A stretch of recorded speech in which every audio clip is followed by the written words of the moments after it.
নমস্কার বন্ধুরা, আজকে আমি বানাচ্ছি মিক্সড চাইনিজ সবজি।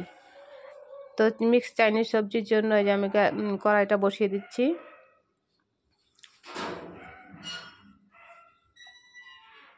গ্যাসটা জ্বালিয়ে ওখানে আমি কিছু করছিলাম, মনে নেই। তো বসিয়ে দিলাম কড়াইটা আমি। আর মিক্স সবজির জন্য আমি নিয়েছি একটু মাশরুম, পনির, পেঁয়াজ, গাজর আর বিনস, একটা টমেটো। যেমন সবজি ঘরে ছিল তেমনই দিয়েছি, আরও সবজিও দেওয়া যায় এর মধ্যে। তো আমি এখানে রসুন দিয়ে দিলাম একটু থেতো করে, মশলা কিছুই দিব না এর মধ্যে। তো পেঁয়াজটাও দিয়ে দিলাম। পেঁয়াজ আর রসুনটাই কাঁচা আছে, আর টমেটোটা আর সব কিছু আমি সেদ্ধ করে রেখেছিলাম। গাজর, বিনস, মাশরুম সেদ্ধ করে রেখেছি, পনিরটাও ভেজে রেখেছিলাম আগেই। তো সব কিছু দিয়ে একটু নাড়াচাড়া করছি। মশলা তো এর মধ্যে কিছুই দিব না, শুধু লবণ আর একটু গোলমরিচের গুঁড়া দিব, দিয়ে দিলাম।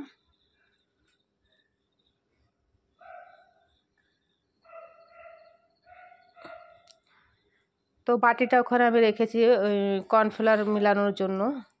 তো এইটুকু সবজির জন্য আমি 1 চামচই কর্নফ্লাওয়ার নিব এর মধ্যে, ছোট চামচের 1 চামচ, আর 1 বাটি জল।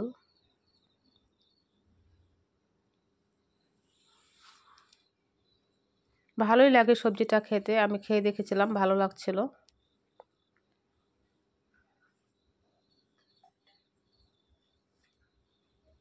খুব তাড়াতাড়িও হয়ে যায় সবজিটা বানানো, বেশি টাইম লাগে না। তো আমি পনিরটাও দিয়ে দিলাম কড়ার মধ্যে। তো এখন আমি কর্নফ্লাওয়ারটা দিয়ে দিচ্ছি।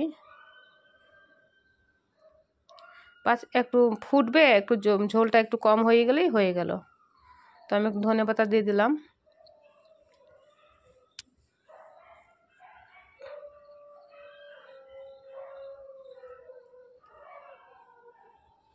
একটু ফুটিয়ে নিচ্ছি ভালো করে।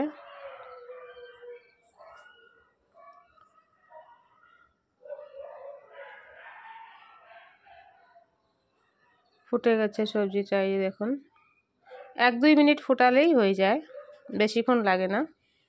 ওই যে হয়েই গেছে। ঠিক আছে বন্ধুরা, ধন্যবাদ।